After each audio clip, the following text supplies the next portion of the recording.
pour de bon. Ah si, si. Et tu savais ce qu'on risquait si on se faisait choper?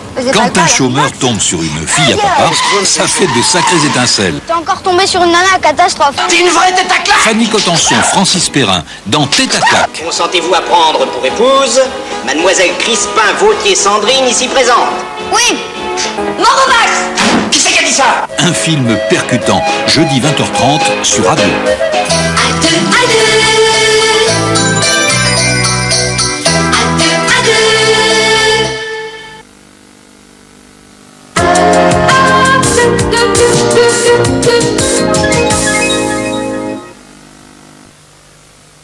Grand Prix de Monaco, le célèbre port, le départ. Dès la sortie du tunnel, deux bolides assurent la victoire des petites boîtes bleues et des petites boîtes rouges de la Monégasque. Les filets d'anchois la Monégasque, une victoire de plus pour le bon goût.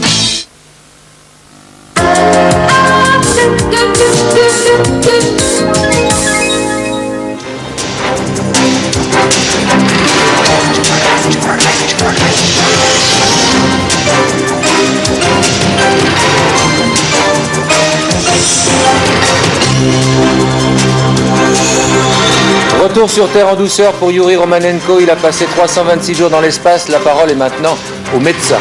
Les tribunaux militaires israéliens jugent les émeutiers palestiniens. L'armée renforce son dispositif dans les territoires occupés. Accident en série pour cause de brouillard. 2 morts, une vingtaine de blessés et une centaine de véhicules endommagés. Une journée supplémentaire de détention pour Marcel Fontaine, Jean-Paul Kaufmann, Marcel Carton. Les otages français au Liban n'ont toujours pas été libérés. Mesdames, Mesdemoiselles, Messieurs, bonsoir. Le recordman de durée de vie dans l'espace, Yuri Romanenko, est revenu sur Terre après avoir passé plus de 11 mois dans la station Mir. La capsule Soyouz qui le ramenait sur Terre s'est posée en douceur dans les neiges du Kazakhstan. Il a déclaré qu'il était très satisfait, et on le comprend, de revoir ses camarades. Philippe Dumez. Une petite boule noire dans cette plaine enneigée, c'est la capsule Soyouz TM3 qui a ramené ce matin Yuri Romanenko et ses 2 compagnons. Atterrissage en douceur pour cet habitacle qui a permis aux 3 cosmonautes de rentrer sur Terre sans dommage. Romanenko, le voilà, visiblement heureux de se retrouver sur le plancher des vaches. Je suis satisfait du travail accompli, mais je suis aussi content de retrouver mes camarades, a-t-il simplement déclaré.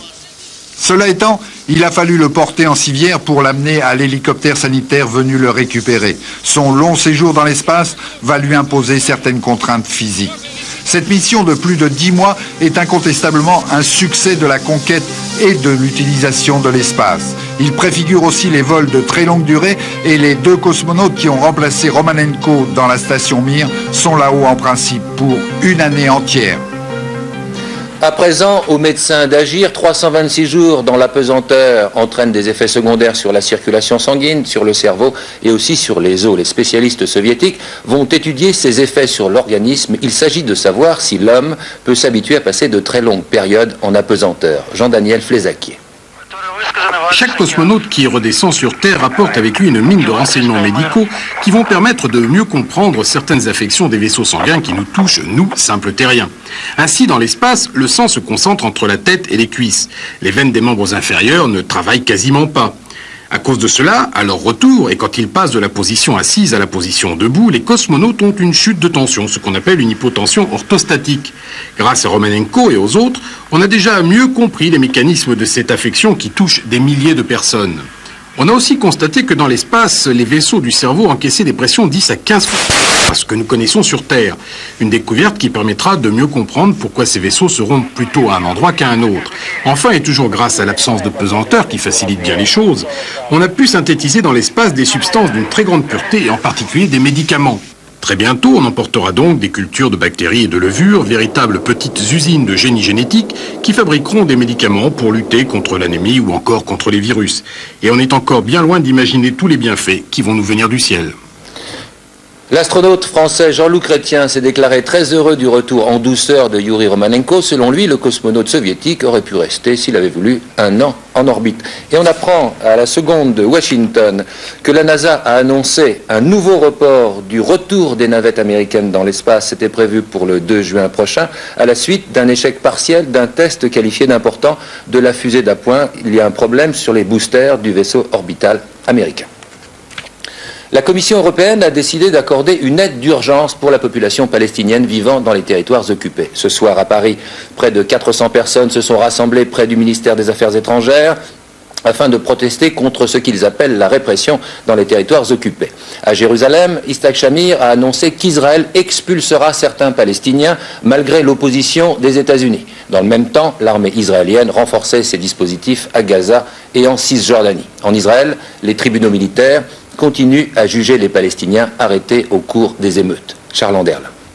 Un chef de village des environs de Bethléem était venu assister au procès de son fils, un jeune de 20 ans accusé d'avoir organisé des manifestations il y a une dizaine de jours. Les jeunes Palestiniens se succèdent devant ce juge, un commandant. Des avocats palestiniens et maître Felicia Langer, une avocate israélienne proche du Parti communiste, protestent contre la procédure. En Cisjordanie, 200 actes d'accusation ont été dressés depuis la semaine dernière. 15 sentences ont été prononcées, de 1 à 8 mois de prison ferme pour manifestation illégale et jet de pierre. Le colonel David Yahav, le chef des services juridiques de l'administration israélienne en Cisjordanie, affirme qu'aucun enfant de moins de 14 ans n'est détenu. Soupçonnés de délits graves, quelques-uns entre 14 et 16 ans ont été appréhendés. En tout cas, ces procès, les événements de ces dernières semaines, semblent avoir secoué l'homme de la rue en Israël. La situation est très grave. Ça a changé votre point de vue ? Ah oui, absolument. Absolument. Il faut négocier absolument. Le nouveau gouvernement réglera cela politiquement. Vous croyez à un État palestinien, l'autonomie ? Oui, l'autonomie. Il serait temps que le gouvernement israélien, quel qu'il soit, trouve avec qui parler. Toutes les personnes interrogées, de droite comme de gauche, ont déclaré qu'elles avaient confiance dans la légalité des procès en cours devant les tribunaux militaires. Le ministre israélien de la Défense a lancé un nouvel avertissement aux Palestiniens. Il a affirmé que les forces de l'ordre sont prêtes à réagir immédiatement et massivement. Il faut préciser que le 1er janvier prochain est l'anniversaire de la première opération revendiquée par le Fatah. Cette commémoration pourrait entraîner de nouveaux troubles.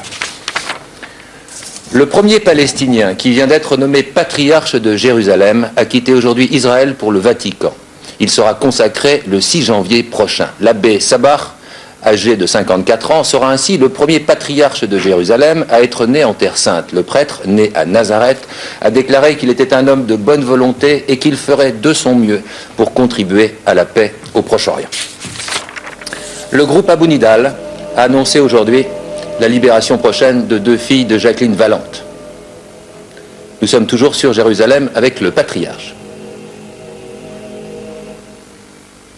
Je vous disais donc que le groupe Abu Nidal a annoncé aujourd'hui la libération prochaine des 2 filles de Jacqueline Valente. Aucune date n'a cependant été avancée. Virginie, 5 ans, et Marie-Laure, 6 ans, seront, si l'on en croit le communiqué, transportées dans une capitale arabe. Le message était authentifié par les photos couleurs des 2 fillettes. Le porte-parole du groupe précise qu'il s'agit là de mesures humanitaires demandées par des États arabes amis. Les pays du Golfe arabo-persique réunis à Riyad en Arabie Saoudite ont terminé leur sommet en demandant à l'ONU que soient prises les mesures nécessaires pour mettre fin à la guerre du Golfe. En Afghanistan, en plus de la bataille pour la ville de Khost, c'est aussi la guerre des communiqués. Côté occidental, au Pakistan, on indique que la route de la montagne qui mène à la ville est toujours aux mains des Moudjahidines. Côté soviétique, on indique que l'armée régulière afghane a effectué une jonction avec la garnison enfermée à Khost. Si l'on en croit les soviétiques,